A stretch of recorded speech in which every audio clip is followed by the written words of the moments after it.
Yuk jadi bagian dari dakwah kami. Dukung operasional dakwah dan sosial kami, raih pahala amal jariah yang terus mengalir sampai hari kiamat. Assalamualaikum warahmatullahi wabarakatuh. Alhamdulillah, tidak pernah berhenti lisan kita memuji Sang Pencipta Allah atas segala nikmat dilimpahkan kepada kita, dan tidak akan pernah berhenti kita mengingatkan terutama nikmat Islam dan iman.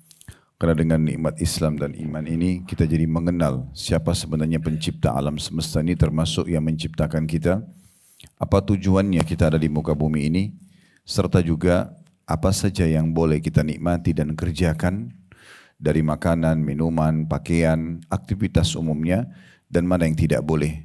Serta juga kita tahu ganjaran apa yang akan kita dapatkan dari setiap kali kita berbuat kebaikan, dan juga hukuman bila melakukan pelanggaran.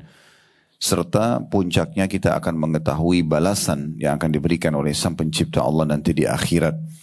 Maka ini nikmat yang tidak terhingga, yang harusnya selalu disyukuri. Belum lagi dilengkapi dengan kesehatan, kesempatan, dan segala macam fasilitas-fasilitas lainnya.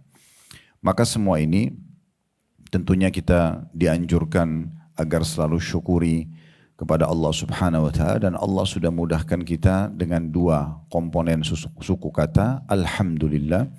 Inilah yang akan membuat kita bisa selalu mendapatkan dan merasakan nikmat tersebut. Selanjutnya kita panjatkan salam hormat kita kepada utusan Allah Nabi besar Muhammad sallallahu alaihi wa alihi wasallam, sebagaimana Allah telah perintahkan kita untuk mengucapkan salam hormat tersebut, dan sebagai balas jasa dari kebaikan manusia terbaik ini yang telah menyampaikan kepada kita ajaran Allah Subhanahu wa Ta'ala, sehingga kita bisa jadi mengenal Tuhan kita dan juga punya panduan hidup. Baik, melanjutkan di bab terakhir berhubungan dengan masalah sedekah dan infak. Kita akan membahas dua poin terakhir, yaitu di halaman 58 masalah sedekah kepada para janda dan juga orang-orang miskin, dan juga ada anak-anak yatim. Ini nanti akan kita bagi menjadi dua kali pertemuan. Yang akan kita bahas sekarang adalah di halaman 58 tentang sedekah untuk orang-orang atau para janda serta juga orang-orang miskin. Sebelumnya kita sudah membahas panjang lebar tentang masalah bersedekah dengan hewan. Baik, saya akan bacakan seperti biasa, baru kemudian kita masuk panjang lebar ke penjelasannya.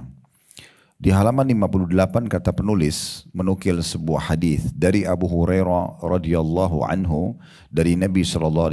Beliau bersabda, "As-sa'i 'alal armalati wal miskini kal mujahidi fi sabilillah. Wa ahsibuhu qal wa kal qaimi la yaftur wa qas-saimi la yuftir." Seseorang yang membantu janda dan orang miskin seperti orang yang berjihad di jalan Allah. Dan kata perawi, saya mengira, kata Abu Hurairah, Rasulullah SAW menambahkan sabdanya, pahalanya seperti orang yang terus-menerus mendirikan sholat tanpa pernah merasa lelah, dan juga seperti orang yang berpuasa tanpa pernah berbuka. Di situ ada sedikit tambahan, as-sa'i adalah orang yang bekerja untuk kepentingan janda dan orang miskin yang berusaha mencukupi kebutuhan mereka. Ini yang diangkat oleh penulis dalil, sebuah dalil. Sekarang insya Allah kita akan coba panjang lebar masuk ke penjelasan apa yang ditujukan oleh penulis dan apa yang dimaksudkan dalam hadis Nabi SAW ini. Yang pertama, Bapak Ibu sekalian, tolong digarisbawahi makna daripada as-sa'i di awal potongan hadis, yaitu seseorang yang berjalan, itu maknanya ya, keluar berusaha mencari pendapatan agar bisa memenuhi kebutuhan-kebutuhan. Nah, itu diistilahkan dengan sa'i. Jadi orang yang berusaha berjalan dengan upaya yang sangat tinggi agar dia bisa meraih apa yang dijadikan sebagai target. Makanya di salah satu ibadah umroh kan ada sa'i, berjalan antara Safa dan Marwah. Dan di situ kita berjalan bukan hanya sekedar berjalan biasa, memang kita berjalan, ada jalan biasa, kemudian ada berlari yang sudah diberikan tanda warna hijau, kemudian tidak boleh terpisah antara 1 sampai putaran yang ke-7. Jadi kalau ada orang sa'i hanya misalnya 1 kali atau 2 kali belum dianggap sah. Dia harus menyempurnakan sampai 7 kali. Jadi harus Safa ke Marwah, Marwah ke Safa, terus begitu sampai 7 kali. Baru dianggap sah.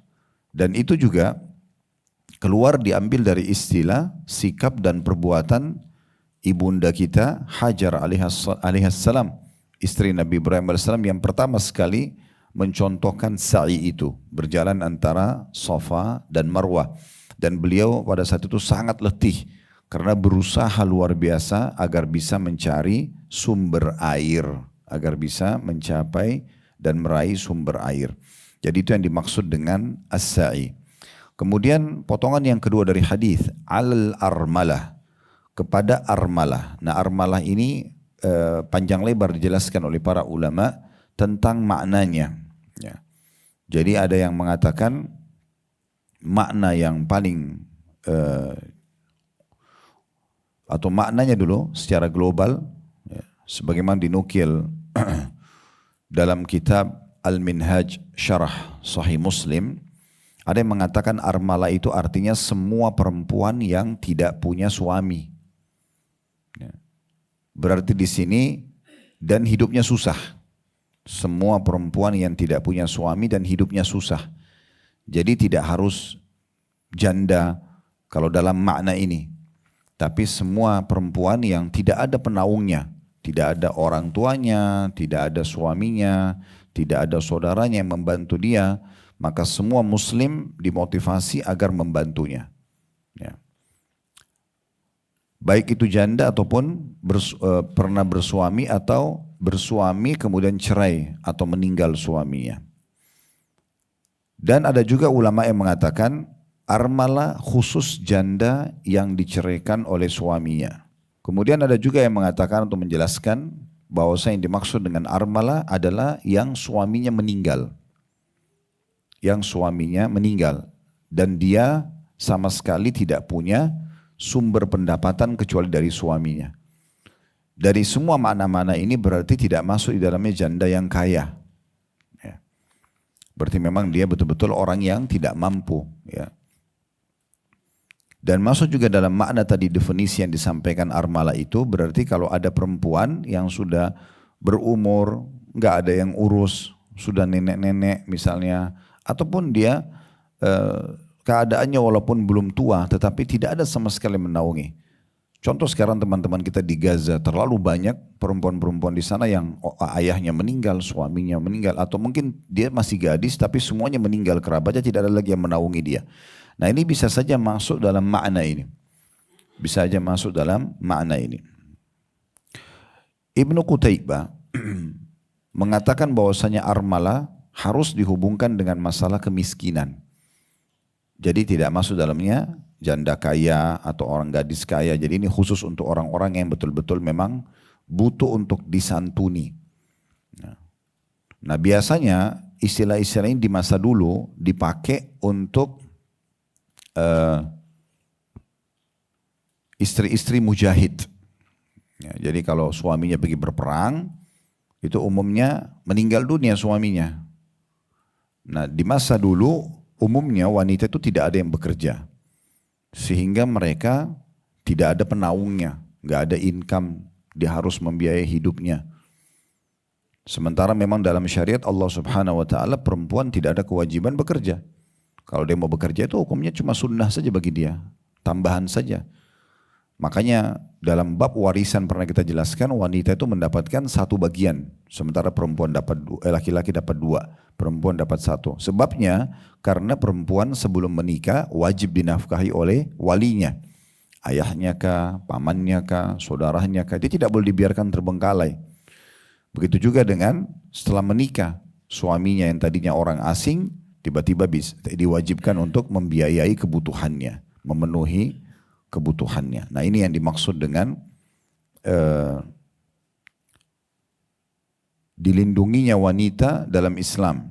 Apalagi kalau dasarnya dia tadinya sudah berumah tangga dan betul-betul bergantung kepada suaminya, maka ini berarti kemudian suaminya meninggal atau dia ditinggal, dicerai, ya, kemudian dia pun terbengkalai hidupnya, maka ini Nabi SAW jadikan sebagai sebuah sumber pendapatan, pahala yang sangat besar bagi semua muslim. Jadi bukan cuma laki-laki yang bisa membantu, tapi perempuan pun bisa membantu, ibu-ibu juga bisa membantu janda-janda ini.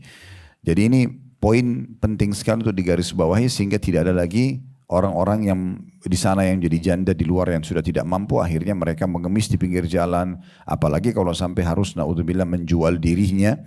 Nah ini semua hadis ini membantu agar hilang semua permasalahan-permasalahan seperti ini. Kemudian setelahnya dikatakan al-miskin dan orang miskin. Siapa orang-orang miskin itu? Orang-orang miskin adalah orang-orang yang punya pendapatan tetapi tidak cukup. Ada perbedaan antara miskin dan fakir. Ini pernah kita jelaskan di awal bab sedekah kita. Ya. Kalau orang fakir, dia tidak tahu mau makan apa hari itu, apalagi besok. Jadi betul-betul dia tidak tahu apa yang akan dia makan. Nah seperti itu. Sementara orang miskin punya pendapatan tetapi tidak cukup. Seperti misalnya, ini contoh saja, kalau ada seorang pembantu rumah tangga, supir atau siapa sajalah yang profesi dia, sebenarnya ada pekerjaannya, tetapi pekerjaan ini income-nya tidak cukup. Dia misalnya butuh 3 juta per bulan untuk dia sama istri dan anaknya, tetapi income yang ada cuma 1,5 juta atau 2 juta. Sehingga dia kerepotan setiap bulan untuk selalu meminjam uang atau mencari tambahan. Nah ini masuk dalam kategori orang-orang yang miskin. Nah kata para ulama, kalau miskin saja punya income, kita dianjurkan untuk as-sa'i, kita selalu mencari mereka dan kemudian memenuhi kebutuhan mereka. Bagaimana dengan orang fakir? Karena orang miskin dasarnya punya pendapatan. Nah berarti orang fakir lebih pantas masuk dalam makna ini. Ya, kalau dia betul-betul tidak tahu dia mau makan apa hari ini apalagi besok karena tidak ada pekerjaan. Apakah karena lumpuh, kena penyakit, ataukah misalnya dia di PHK pekerjaan atau ya. Ini kita tidak bicara kalau orang itu dasarnya pengangguran tapi dia sengaja malas. Nah itu berbeda.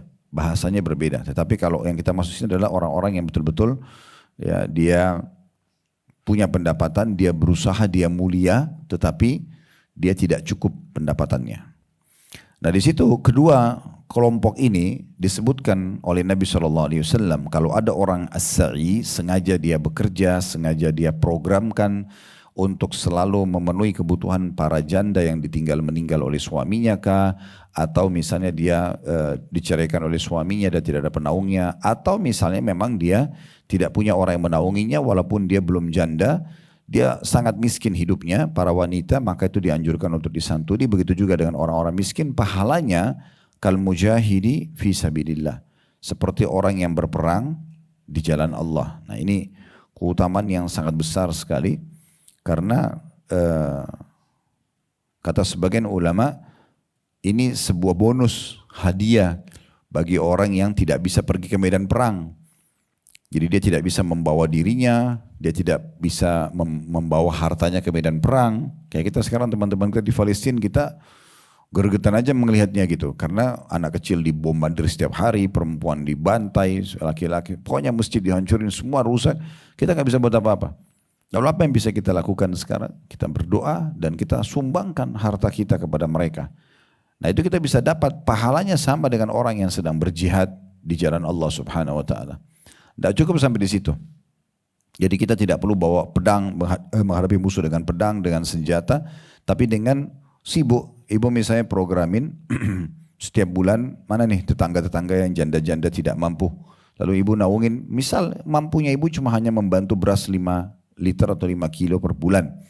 Lalu dinaungilah 5 atau 10 rumah misalnya. Ya udah itu yang mampu saya seperti itu. Mungkin mereka kalau ada punya kekurangan lagi dibantu lagi sama yang lain. Atau kita ajak teman-teman atau kerabat kita untuk partisipasi dalam masalah ini.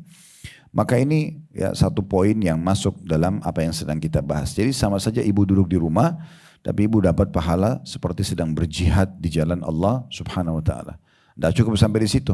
Abu Hurairah masih menukil perkataan Nabi SAW yang sangat unik di sini. Ya, uniknya itu apa? Karena kata Abu Hurairah, saya melihat ada tambahan penyampaian Nabi SAW, orang yang bekerja begini, dia memang jadikan program hidupnya akan selalu memenuhi kebutuhan para janda dan orang-orang miskin ini. Itu bukan hanya sekedar jihad, tapi seperti orang yang tidak pernah berhenti sholat malam. Jadi semalam suntuk tidak tidur sampai pagi, sholat terus, sama pagi harinya puasa terus, tidak pernah buka puasa. Maksudnya hari ini puasa, besok puasa, lusa puasa, ya. Sampai sepanjang tahun tidak pernah berhenti. Pahalanya seperti itu. Ya. Berarti ada gabungan 2 keutamaan atau 3 keutamaan besar. Seperti orang berjihad, seperti orang yang sholat malam semalam suntuk tidak tidur, seperti orang yang berpuasa tidak pernah berhenti setiap harinya.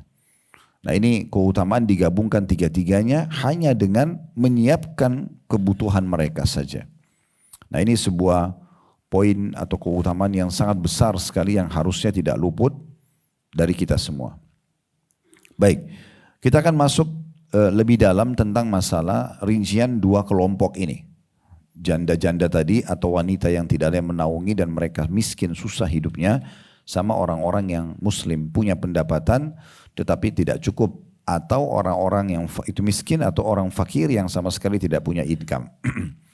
Nah kalau janda-janda ini banyak rincian para ulama tentang masalah itu. Ada yang mengatakan pemenuhan kebutuhan itu bisa dengan memberikan kebutuhan makanan mereka, makanan, ya, minuman. Kalau mau lebih besar lagi pahalanya, dia masuk ke masalah pakaian. Mau lebih besar lagi pahalanya, tempat tinggal, ya. Pokoknya seperti sosok orang yang kita penuhi semua kebutuhannya. Makin lengkap kita penuhi kebutuhannya, maka makin sempurna pahalanya. Mirip kalau ada satu orang mau pergi berperang, berjihad, ibu hanya kasih makanan. Beda pahalanya dengan orang yang kasih diikutkan dengan baju perang. Beda pahalanya dengan orang yang dikasih misalnya kendaraan, senjata. Nah, makin sempurna kita membiayai seorang mujahid itu, maka makin sempurna pahala kita dapat dari dia. Ya, makanya Utsman bin Affan radhiyallahu anhu pernah menyumbang sekitar ratusan ekor kuda, seingat saya 1000 ekor ya, 990 kuda, 10 ekornya unta. Itu beliau sumbangkan di perang Tabuk kepada Nabi SAW untuk diberikan kepada para mujahid, tapi tidak sekedar memberikan tunggangannya saja, tidak hanya sekedar kuda sama unta saja, tapi beliau berikan lengkap dengan pedangnya, perisainya, baju perangnya, ya. Kalau kita masa sekarang itu mungkin botol minum ya, mereka itu kendi-kendi minum pada saat itu, apa saja yang mujahid ini tinggal naik kuda itu sudah siap untuk berperang. Nah seperti itu. Nah ini berarti pahalanya lebih maksimal seperti itu. Jadi kalau misalnya ibu punya kemampuan, jangan bantu cuma sembakonya saja ya. Mungkin ibu sekalian kalau dia tidak punya tempat, ibu kontrakin tempat, atau misalnya kita punya lahan kosong, dibiarkan mereka tinggal di sana. Kalau dia punya anak-anaknya juga kita bantu sekolahkan.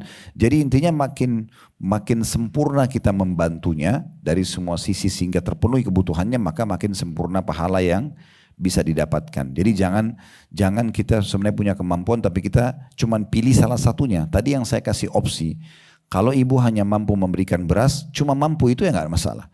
Tapi kalau kita mampu untuk menaungi semuanya, kenapa tidak? Ya, jangan berikan peluang untuk ada celah di mana sebenarnya orang lain bisa masuk situ padahal sebenarnya kita mampu. Ya, kita mampu di situ. Kita menaungi satu orang janda, total semua kebutuhannya terpenuhi. Itu lebih baik daripada kita membantu 5 orang tapi tidak terpenuhi kebutuhannya. Kayak misalnya kita memberikan 1 roti besar kepada 1 keluarga yang janda ini bisa dia makan sama keluarganya. Itu lebih baik daripada roti ini kita potong-potong menjadi 10, lalu kita berikan kepada 10 janda yang mungkin tidak memenuhi kebutuhan mereka. Nah, tapi kalau misalnya opsinya adalah mereka cuma minta bantuan beras, ya udah kita bantu, seperti itulah. Ya, jadi sebenarnya lebih kepada makin sempurna kita masuk dalam kehidupan mereka, maka berarti makin besar pahala yang akan diraih. Nah ini yang dimaksudkan dengan janda tersebut. Nah ini kalau kita bicara berjenis-jenis bantuannya. Khusus bagi laki-laki ada bahasan sebagian ulama juga boleh mereka masuk ke bab dengan menikahi. Ya, dengan menikahi para janda-janda yang tidak mampu. Tapi di sini memang yang dimaksud adalah janda-janda miskin, ya.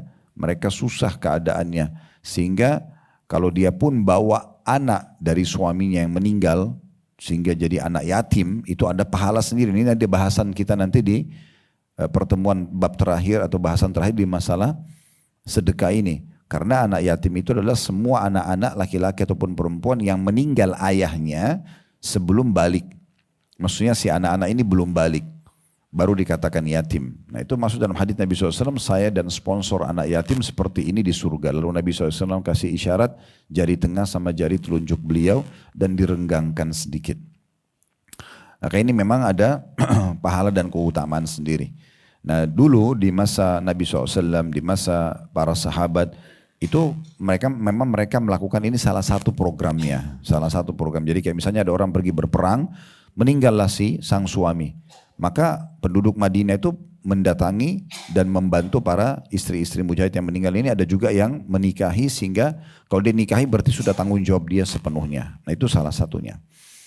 Kemudian masuk juga dalam masalah miskin, ya. Di sini cara membantunya mirip dengan tadi para janda itu.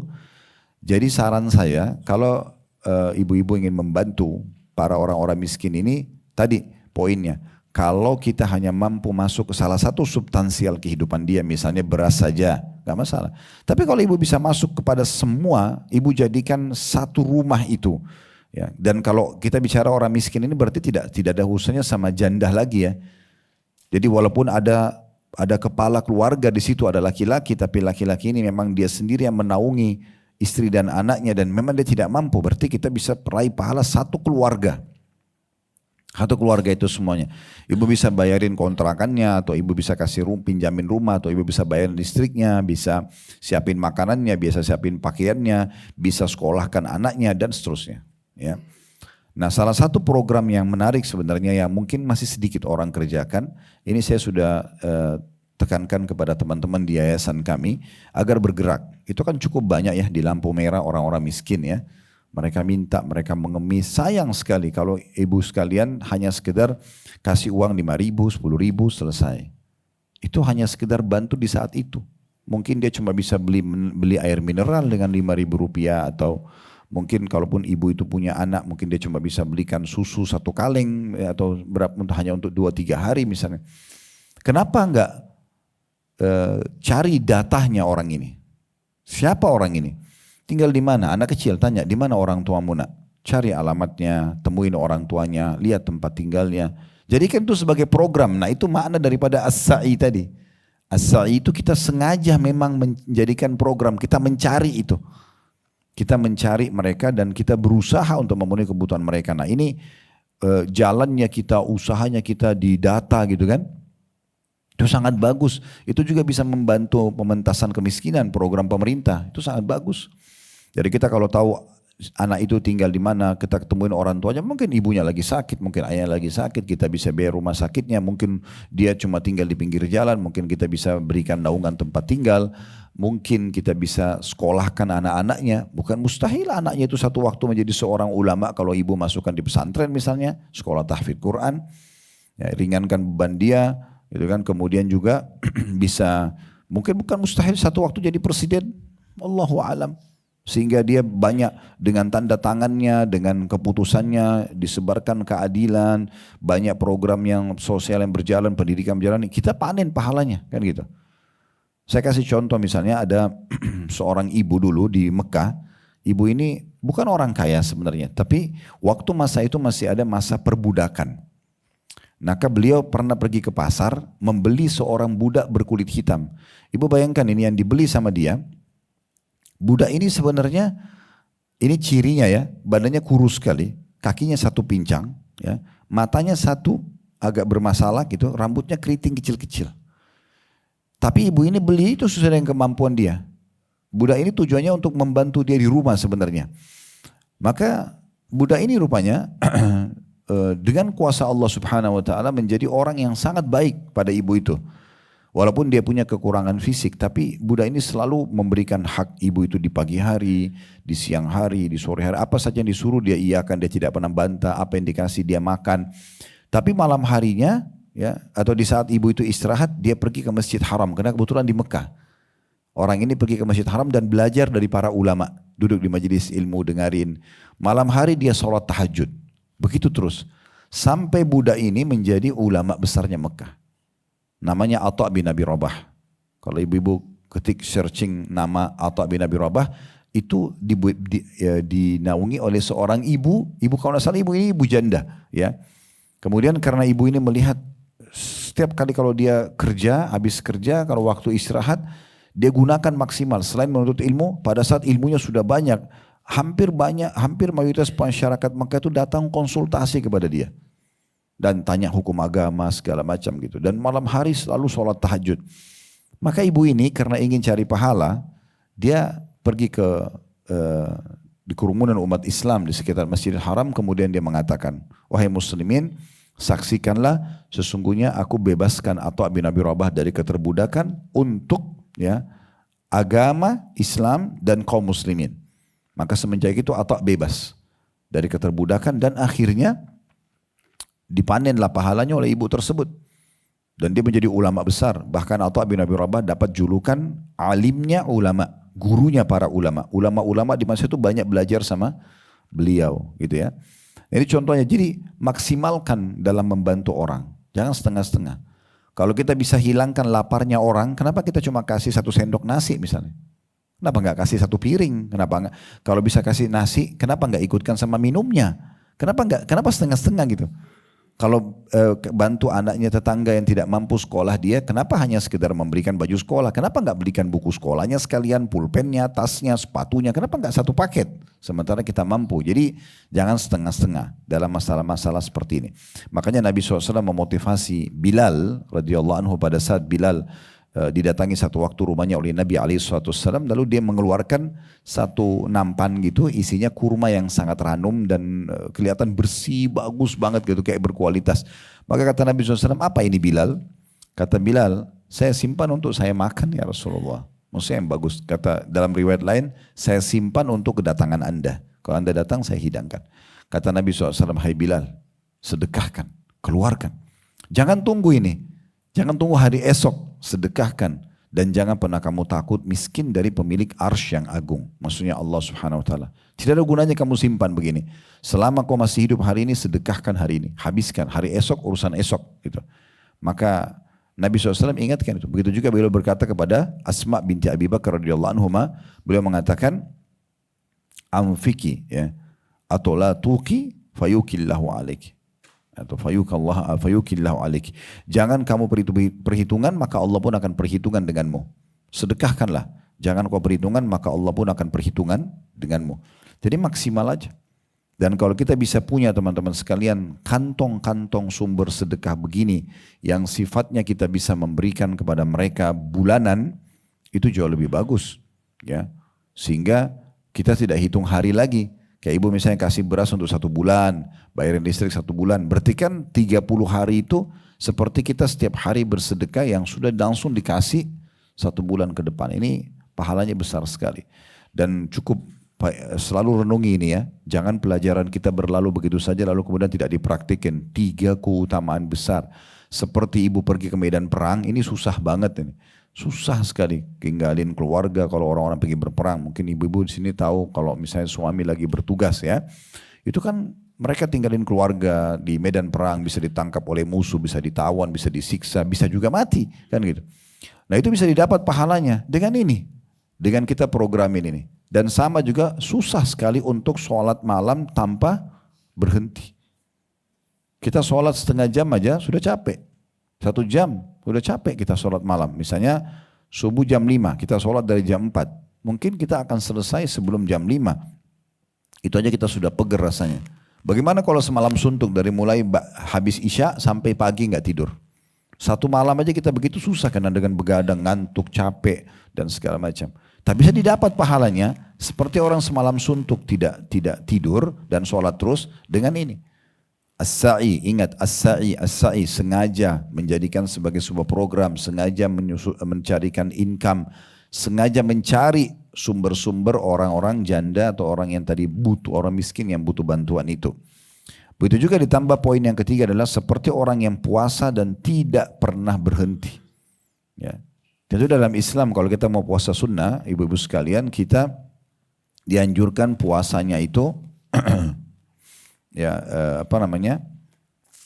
sehari puasa sehari tidak, itu maksimal, yang dikenal dengan puasa Daud ya. Karena Nabi SAW pernah menegur Amr bin As radhiyallahu anhu pada saat Amr bin As ini puasa setiap hari. Maka Nabi SAW bilang, jangan kau puasa seperti itu. Kalau memang kau maksimal mau puasa, puasalah sehari, buka puasalah sehari. Nah, jadi ada perintah untuk seperti itu. Puasalah sehari, buka puasa sehari. Maka ulama mengatakan berarti maksimal ya. Kita berpuasa itu seperti puasanya Daud dan jangan lebih ya. Nah, kalau orang sengaja mencari dan memenuhi kebutuhan para janda atau wanita-wanita yang tidak punya kemampuan, tidak punya naungan ya, mereka butuh bantuan, butuh uluran tangan. Kemudian juga orang-orang miskin, maka kita seperti orang yang puasa setiap hari non-stop. Sampai ada sebagian ulama terang-terangan mengatakan, bagi orang yang masih bolong-bolong sholat malamnya, orang yang masih bolong-bolong puasa sunnahnya, maka ini cara terbaik untuk menutupi kekurangan itu. Apalagi kalau dasarnya dia memang tiap malam sholat, tiap hari dia tiap ada kesempatan puasa dia puasa misalnya. Apalagi kalau dia puasa Daud, kemudian ditambah lagi dia bantu para janda dan orang-orang miskin ini, berarti dia sudah menggabungkan semua kebaikan-kebaikan. Ya. Maka ini poin juga perlu garis bawahi. Baik, kita perlu menambah lebih jauh, Bapak Ibu sekalian, kalau kita lihat sebenarnya ini masuk dalam umumnya bab sedekah, ya, bab sedekah yang harusnya tidak boleh luput dari setiap orang di antara kita. Kembali saya ingatkan, dalam Islam pangkal kaya itu adalah sedekah, itu pangkal kaya, selalu mengeluarkan di jalan Allah. Kalau kapitalis mengatakan pangkal kaya menabung, ini tidak akan pernah ketemu. Tidak akan pernah ketemu. Karena kalau menabung berarti simpan. Orang yang selalu konsep hidupnya nabung, tidak akan sedekah. Karena pasti dia akan berat untuk mengeluarkan. Karena bagi dia bagaimana dia simpan. Kemudian muslimin atau dalam agama Islam dianjurkan kita untuk sedekah. Maka keluarkan. Dan makin sering kita bersedekah maka makin mulia jiwa kita. Itu sifat yang paling dasar yang harus kita ketahui. Dan juga sama dengan memenuhi kebutuhan-kebutuhan. Jadi sedekah ini kan bisa dalam bentuk uang, bisa dalam bentuk makanan tadi, pakaian, tempat tinggal dan segala macam. Renungi kembali hadis Bukhari Muslim yang Nabi SAW mengatakan, man kana fi hajati akhi, kana Allah fi hajati. Siapa yang memenuhi hajat saudaranya muslim, maka Allah juga akan memenuhi hajat-hajatnya. Wa man farraja an muslimin kurbatan farrajallahu anhu biha kurbatan min kurabi yaumil qiyamah. Dan siapa yang melepaskan seorang muslim dari permasalahan-permasalahan hidupnya, ini walaupun kita hanya sekedar memberikan ide misalnya, nah dia lagi menghadapi masalah, kita berikan ide-ide yang baik, yang benar, tentu bukan malah kita menjadi provokator, ya, sehingga ingin merusak rumah tangga orang atau malah merusak dia dari jalan yang baik menjadi ke jalan yang buruk. Tidak, kita berikan saran-saran yang baik misalnya. Maka semua itu nanti Allah juga akan keluarkan dia dari permasalahan-permasalahannya yang berat di hari kiamat. Wa man satara musliman satarahullahu yaumal qiyamah, dan barang siapa menutupi aib seorang muslim di dunia, maka Allah juga akan tutupi aibnya di akhirat nanti.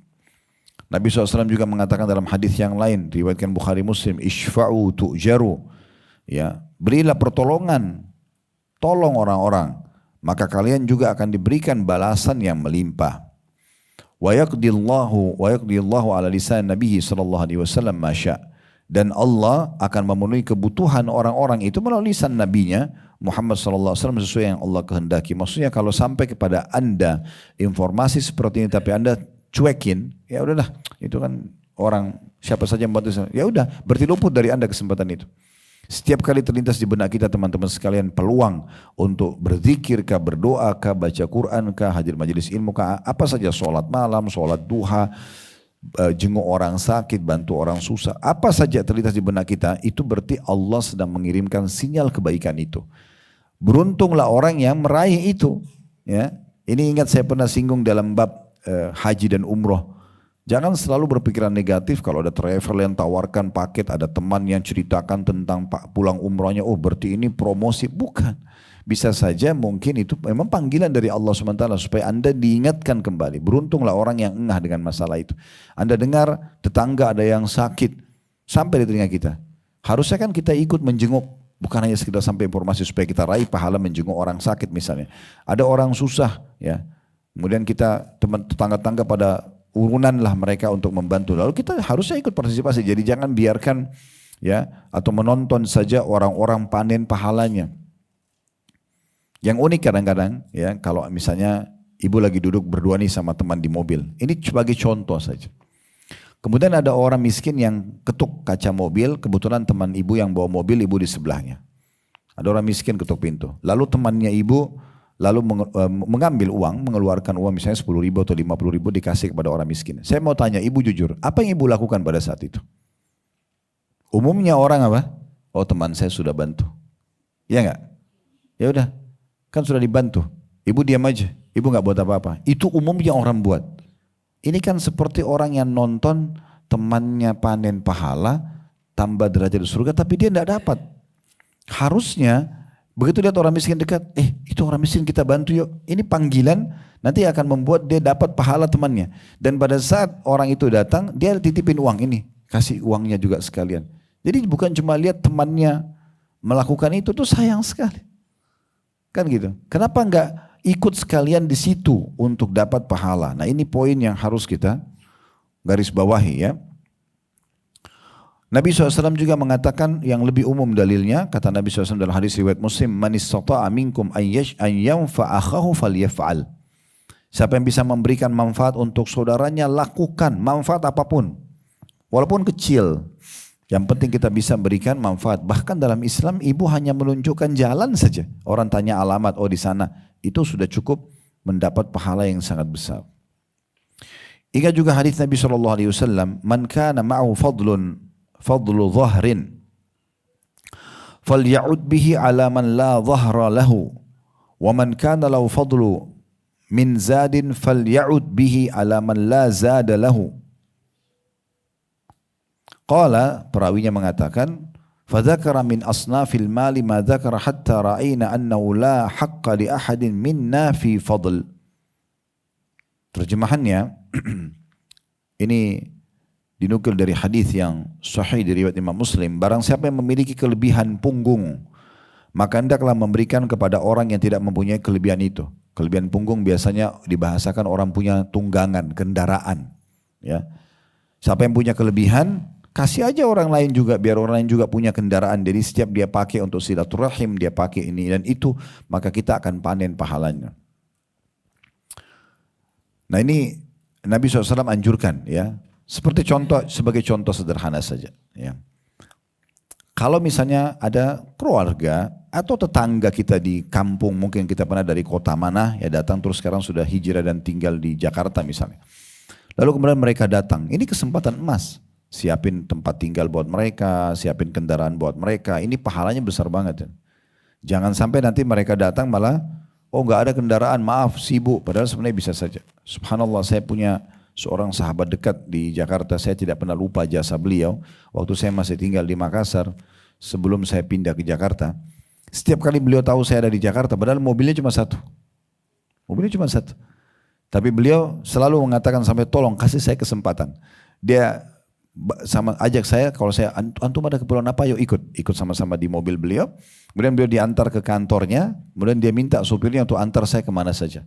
Toh dalam berapa jam tidak dipakai kendaraan itu, kemudian nanti pada saat waktu dijemput baru dia dijemput gitu. Ini subhanallah saya tidak temukan bahkan dari kerabat saya sendiri yang memang di Jakarta pada saat itu. Kendaraan banyak, tapi tidak ada sama sekali yang menawarkan atau apa gitu. Ya, itu terjadi dan ini sebenarnya salah satu hal yang masuk dalam makna hadis ini. Siapa yang punya kelebihan tunggangan punggung, maksudnya punya kendaraan, pinjamkan ke orang lain. Saya subhanallah pernah satu waktu mau umrah. Waktu itu saya masih awal pindah ke Jakarta, ayah saya masih hidup rahimahullah, beliau bilang sama saya kita mau umroh. Waktu itu kami belum ada travel dan memang tidak melalui travel. Saya ajukan visa langsung ke kedutaan Saudi dikasih, saya juga beli tiket sendiri. Di Saudi pun waktu itu saya pesan hotel sendiri. Waktu itu seperti itu kurang lebih. Tapi saya waktu mau jalan di Jakarta, karena belum ada kendaraan, ada ipar saya mengatakan, ini ada motor dipakai aja. Saya pakai motor waktu itu. Saya mutar-mutar pakai motor. Saya pergi ke di Garuda di Halim waktu itu, beli tiketnya, saya ke kedutaan Saudi untuk ngurus visanya. Sambil saya jalan, waktu itu satu hari selesai alhamdulillah, saya berpikir, saya nggak tahu ini ipar saya ini sempat berpikir nggak sih kalau roda motor yang dia pinjamkan yang saya pakai ini dia akan panen pahala umroh itu. Karena dengan bantuan dia saya beli tiket, padahal cuma sekitar kemudahan seperti itu saja. Visa juga, jadi selama perjalanan ini maka akan otomatis saya ada bakti sama ayah saya, bantu beliau sama-sama, kemudian umroh, tawaf, sa'i, belum sholatnya, belum berdoanya, belum segala macam hal bisa dipanen hanya karena menyiapkan itu. Kenapa nggak dilakukan gitu ya? Sayang sekali banyak orang tidak pikir. Atau ya, Anda bisa lakukan hal yang lain. Seperti kami buat program di yayasan kami, mungkin kalau sudah sering dengar teman-teman yayasan biasa saya minta sampaikan di pengajian. Kita ada program motor dai misalnya. Saya setelah melihat di alam kami, di alam saya, di alam berdakwah ini, tidak semua dai-dai itu punya kemampuan. Tidak semua mereka punya kemampuan. Ya, kalau tadi kita bicara tentang orang miskin, berarti kan tadi janda dipisahin sama orang miskin, karena janda yang miskin itu seperti punya bahasan sendiri. Tapi kalau orang miskin, jenis yang kedua tadi, armala, orang janda-janda yang meninggal suaminya atau ditinggal cerai tapi mereka tidak mampu. Dengan orang miskin, ini sebenarnya janda ini miskin juga, tetapi dipisahkan. Kenapa? Karena kalau orang miskin itu lebih umum lagi nanti masuk, walaupun dia laki-laki tapi dia tidak punya kemampuan. Nah di sini kalau kita temukan ada seorang dai, seorang alim, kondisinya seperti itu, dia ngajar tiap hari, dia sibuk dengan untuk mengulangi hafalan Quran, atau dia guru tahfidz Quran misalnya, atau guru TPA atau apa, ini pahalanya besar sekali. Saya pernah temukan ada salah satu adik kelas saya, subhanallah, kami ketemu di Tebet. Saya tahu anak ini cum laude waktu kuliah, sangat pintar kan. Dia naik motor, motornya itu diikat pakai tali, motor tua gitu, lagi ngajar. Subhanallah, saya tidak sengaja ketemu, sudah sekian tahun tidak ketemu dari semenjak kami tamat itu. Terus saya tanya, ini motor antum? Dia bilang iya. Ada kendaraan lain? Dia diam aja, dia kayak tersipu-sipu gitu. Semenjak itu saya langsung balik ke kantor, kita buatin program untuk motor dai.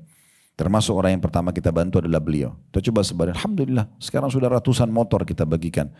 Nah itu berapa banyak pahala? Saya berpikir kalau saya duduk begini misalnya, berapa banyak hadis yang saya sebutkan, berapa banyak ayat yang saya bacakan, berapa banyak kisah tentang kita bisa sampaikan, berapa banyak juga orang yang bisa berubah dan mengambil manfaat dari situ.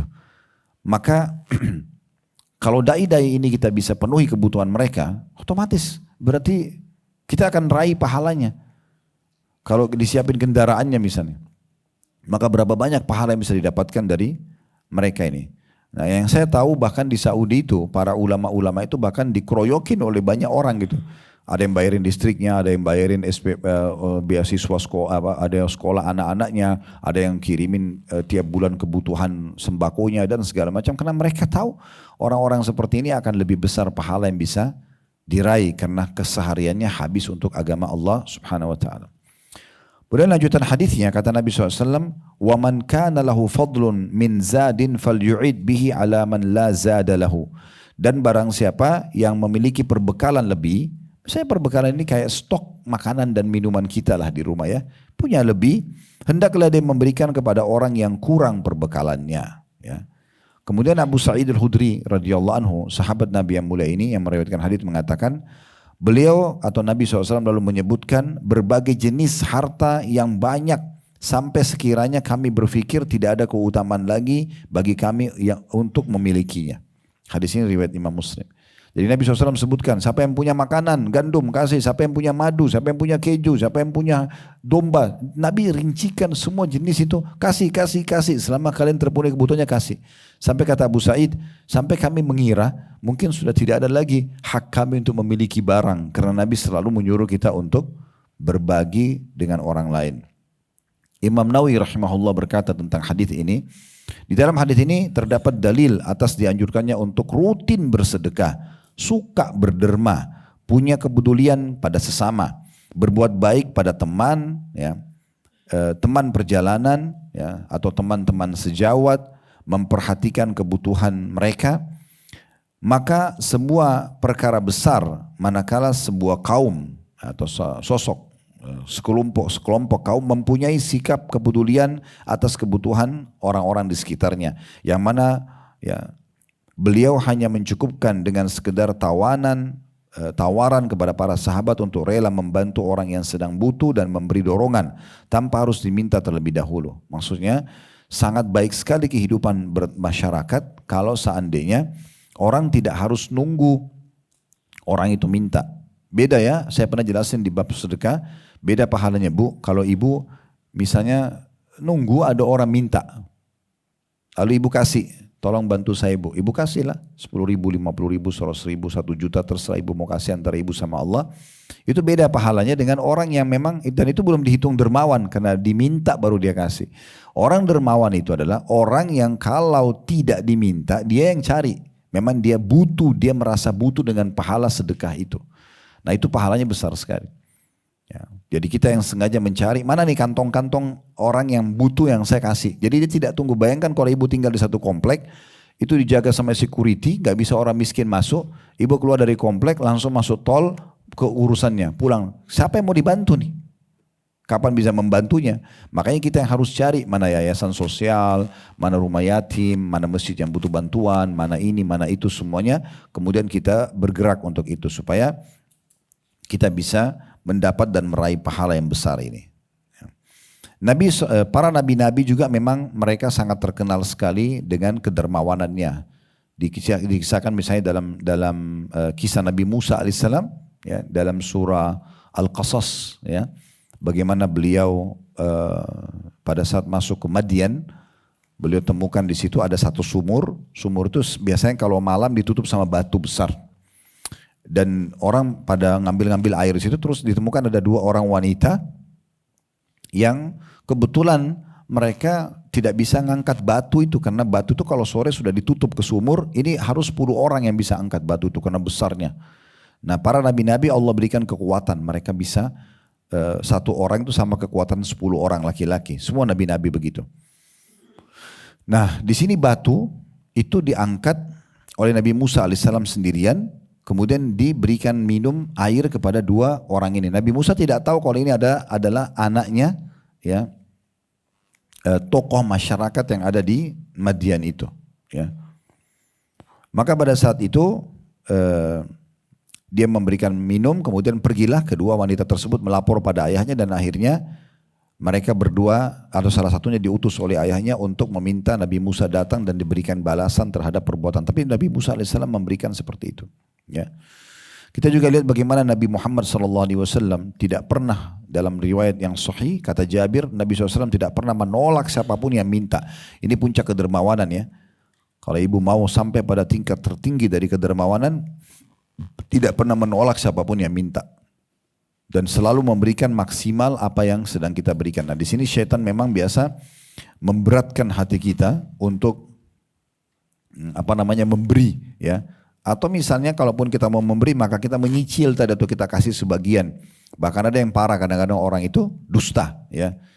Oh, saya mau pinjam uang, saya butuh. Oh saya nggak ada uang, padahal uangnya banyak. Ini bisikan syaitan. Ya kalau dia faham bahwasanya dia bersedekah tanpa harus melihat siapa yang menerima, tapi bagaimana poin sedekahnya, mengeluarkannya itu yang menjadi target supaya dia dapat pahala dari Allah Subhanahu wa taala, terlepas daripada penerimanya siapa, apakah dia bohong atau dia jujur, maka kita tidak akan pernah perhitungan di jalan Allah Subhanahu wa taala. Itu yang terjadi pada Nabi alaihi salatu wassalam. Nah di saat Nabi SAW dihibur oleh istrinya Khadijah radhiyallahu anha, waktu pertama sekali beliau terima wahyu Iqra bismi rabbikal ladzi khalaq di Jabal Nur atau di Gunung Cahaya di Gua Hira, kan beliau dalam kondisi ketakutan karena pertama kali melihat Jibril alaihissalam. Waktu itu hiburan Khadijah mengatakan kepada suaminya Nabi SAW, sungguh engkau adalah penyambung tali kerabat. Tidak mungkin Allah hinakan engkau hai suamiku karena engkau suka sekali silaturahim. Engkau juga suka memikul beban kesusahan orang. Ini cirinya Nabi SAW sebelum jadi Nabi. Suka membantu orang, ya, pemberi orang yang papa, yang butuh bantuan, penjamu tamu yang terbaik, serta pendukung setiap upaya penegakan kebenaran dalam riwayat Bukhari. Itu ciri khasnya Nabi alaihi salatu wassalam. Dan para sahabat juga begitu. Bagaimana Abu Bakar pada saat masuk Islam beliau punya 40 ribu dinar emas, semuanya disedekahkan. Dan beliau segera selain mengajak orang untuk masuk Islam, sehingga masuk Islam di tangannya Uthman bin Affan, kemudian Talha bin Ubaidillah, Zubair bin Awam, banyak Abdurrahman bin Auf, sahabat-sahabat yang mulia itu banyak masuk Islam di tangan Abu Bakar. Juga beliau menggunakan hartanya untuk membebaskan orang-orang dari kalangan muslimin yang nanti ke depannya itu mereka menjadi para mujahid, ahli ibadah. Yang paling terkenal kan Bilal. Jadi semenjak Bilal bebas dari keterbudakan dan menjadi muazzin Nabi, semua orang yang sholat dipanen pahalanya oleh Bilal, karena dia yang panggil hayya 'alas shalah hayya 'alal falah. Tapi ulama mengatakan Abu Bakar panen semua pahala Bilal. Nah, dia yang bebasin misalnya. Dan cukup banyak sahabat yang menjadi mujahid, ya, yang bebas di tangan Abu Bakar seperti Bilal tadi. Kemudian ada Amir bin Fuhairah, kemudian Zambara, kemudian An-Nahdiyah, ini seorang wanita dari suku Nahdiyah dan anak perempuannya.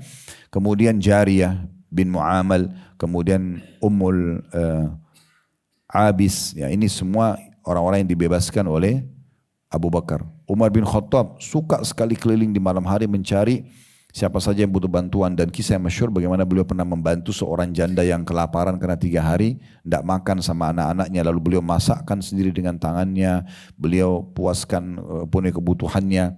Beliau juga pernah menemukan ada seorang di malam hari Badui yang tinggal lewat Madinah, kemudian istrinya mau melahirkan.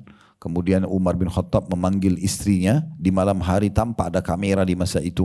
Tidak ada yang tahu di malam hari ini, dinukil oleh orang-orang yang menyaksikan saja Umar di malam hari sebagai raja dan istrinya Ummu Kalthum radhiyallahu anha, anaknya Ali bin Abi Thalib, istri terakhirnya Umar, yang berduanya raja sama ratu, datang ke kemah orang Badui lalu membantu Ummu Kalthum istri Umar radhiyallahu anhu ajma'in itu membantu melahirkan wanita tersebut. Dan seterusnya, begitu banyak sekali yang mereka lakukan. Utsman bin Affan tidak berhenti-hentinya bersedekah. Ya, Ali bin Abi Thalib dengan sedekah-sedekah yang masyhur. Utsman bin Affan terlalu banyak. Beliau beli sumur rumat, beliau menyumbang tadi saya bilang 1000 ekor tunggangan untuk berperang. Ya, sampai kata Nabi SAW, tidak ada lagi yang bisa menahan Utsman masuk ke surga setelah sedekahnya pada hari ini. Ali bin Abi Thalib juga begitu. Beliau pernah memberikan 100.000 uang, ya, dinar. Ini uang yang sangat banyak, ya.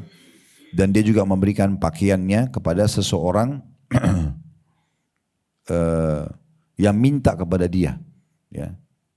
Sebagian ulama salaf mengatakan, ya, ada orang-orang yang pernah didatangi oleh orang miskin. Kemudian orang miskin itu mengatakan, sungguh aku telah memohon kepada Allah sebelum memohon kepada anda agar memberikanku pertolongan. Lalu kemudian orang-orang ini dengan senyum menyambutnya sambil mengatakan selamat datang bagi orang-orang yang sudah diutus oleh Allah kepada kami. Jadi malah tidak pernah menolak orang-orang miskin tersebut. Cukup banyak kisah-kisah yang berhubungan dengan masalah-masalah seperti ini. Seorang sahabat Nabi bernama Hakim ibn Hizam radhiyallahu anhu, beliau mengatakan tidaklah di pagi hari, ya, lalu aku tidak menjumpai di pintu rumahku seseorang yang membutuhkan keperluan, melainkan aku mengetahui bahwasanya itu musibah bagi hidupku. Ya, jadi maksudnya mereka itu melihat kalau dia satu hari tidak membantu orang susah, berarti itu musibah bagi mereka. Sampai seperti itu. Ya. Ibnu Abbas radhiyallahu anhu mengatakan, ya, pada saat ada orang-orang miskin minta bantuan di depan rumahnya digantung. Dan pada saat satu waktu mereka tidak ada. Semua orang miskin yang biasa minta-minta depan rumahnya tidak ada datang. Maka dia mengatakan pada orang sekitarnya, mana orang-orang ini? Maka mereka semua mengatakan kami tidak tahu. Abdullah bin Abbas mengambil harta yang biasa dia sedekahkan setiap hari. Lalu dia mengejar, mencari mana rumah-rumahnya orang miskin. Lalu dia memberikan ke orang itu. Ya, bedakan dengan kondisi kita, mungkin kalau ada orang yang biasa minta pengemis setiap hari, kita lihat mukanya sama, kita bantu, kemudian satu waktu dia tidak ada. Mungkin kita mengatakan alhamdulillah hari ini dia nggak datang gitu ya. Ini enggak, malah dia mencarinya, dia sengaja keluar mencarinya. Saya sangat terinspirasi dengan kisah salah satu ulama Saudi namanya Syekh bin Baz rahimahullah. Beliau itu punya di rumahnya, jadi di rumahnya, di sebelah rumahnya itu ada satu ruangan terbuka, itu pakai AC segala macam. Setiap hari makan siang sama makan malam, yang saya dapat informasinya begitu ya. Saya tidak pernah ikut di situ, tapi saya dapat informasinya ini sangat luar biasa gitu. Beliau menyiapkan makan, kalau tidak salah di makan siang untuk 300 orang, makan malam 300 orang. Dan itu orang sekitar sudah tahu ini di sini tempat makan gratis. Jadi dia di ruangan itu dia siapin makan, siapa saja boleh datang. Tukang sapu jalanan, tukang sampah datang makan setiap hari, pagi dan siang dan malam, gitu kan. Jadi ini sebenarnya memang contoh dari Nabi SAW ya. Dalam sebuah riwayat yang sahih dikatakan Nabi SAW itu punya sebuah nampan besar, Bu. Itu diangkat sekitar 5-6 orang karena besarnya. Setiap pagi Nabi selalu isi dengan gandum dan makanan-makanan yang biasa dipakai untuk umumnya orang sarapan di saat itu, dan memberikan kesempatan kalau memang ada yang mau juga menyumbang gitu. Jadi memang pola-pola seperti ini luar biasa gitu, ya. Dan saking saya tutup dengan ini, saking cintanya Syekh bin Baz rahimahullah dengan sedekah, sampai pernah ada orang datang minta sedekah dengan beliau 2.000 real. 2.000 real itu kalau kita kali 4.000 terus ya 8 juta lebih lah ya. Itu dia, orang itu minta, kemudian Syekh bin Baz gak pakai nanya. Orang itu cuma bilang saya butuh sekali untuk keperluan saya gini-gini. Syekh bin Baz mengatakan berapa? 2.000 real. Ditulis sama dia. Beliau ini orang buta sebenarnya. Yang disuruh tulis sekretarisnya. Tulis 2.000 real. Kasih cek itu, suruh nanti dibawa ke bank. Subhanallah, orang yang minta ini rupanya dia nakal ini orang. Dia minta, begitu dia lihat, oh 2.000 real, lumayan 8 juta sudah cukup besar bantuannya. Maka begitu dia lihat, dia coba akalin 2.000 real kalau tulisan dalam bahasa Arab itu agak beda. Nolnya itu titik aja. Ya, kalau nol itu titik. Maka angka 2 bahasa Arab terus ada 3 titik. Ditambah sama dia 1 titik. Jadi berapa itu? 20.000. 20.000 real itu berarti 80 juta lebih. Tetapi subhanallah, kuasa Allah, orang kalau curang atau manipulasi itu kebongkar saja. Allah punya cara. Jadi subhanallah, dia kasih titik tapi dia lupa. Di situ kan ditulis, ada tulisan 2.000 real, kan biasa kita ada tulis. Dia lupa tuh ubah itu 20.000 real. Dan itu juga susah dia ubah karena pasti ada coret-coret dan itu tidak mungkin. Dia pergi ke bank, kemudian kepala bank lihat sudah tahu ini biasanya ceknya Syekh bin Baz, sudah tahu ini ulama besar dikenal di Saudi.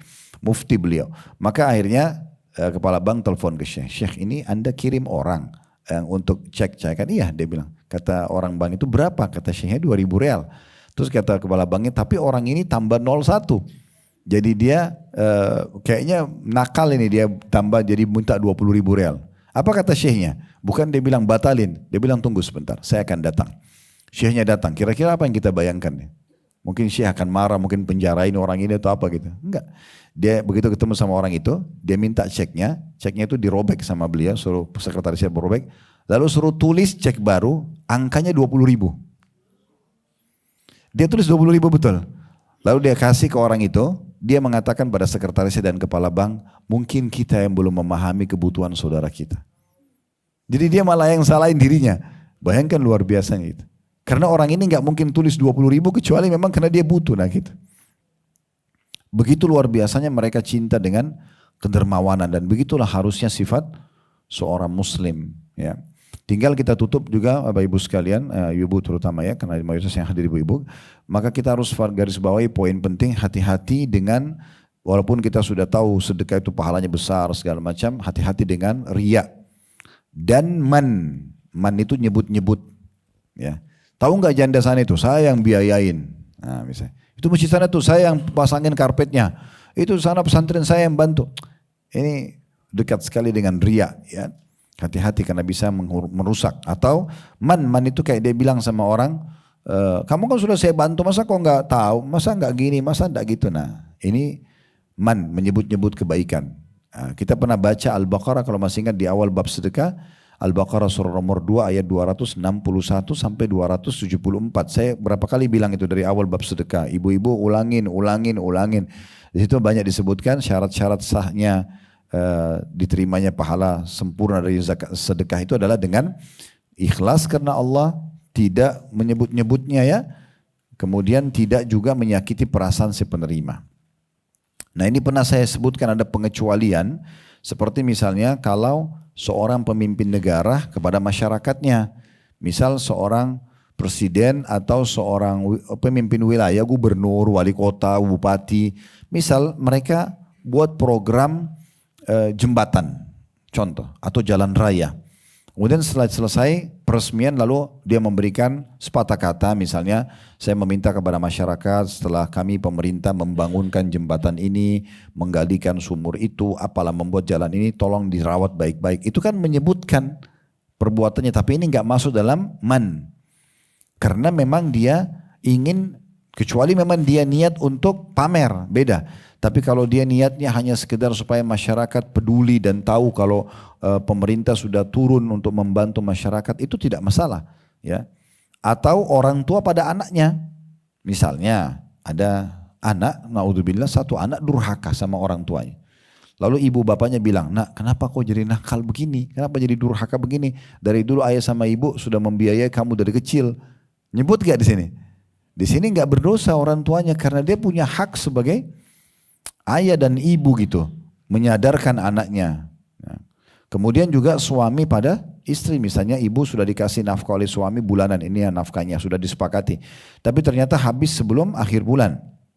Lalu suami tanya, kan kemarin sudah saya kasih, apa masalahnya? Misal ditanya sama dia rinciannya, itu bukan bukan dosa di situ, karena kan dia punya hak untuk bertanya. Dan ibu juga harusnya punya kewajiban menjelaskan. Ini contohnya saja.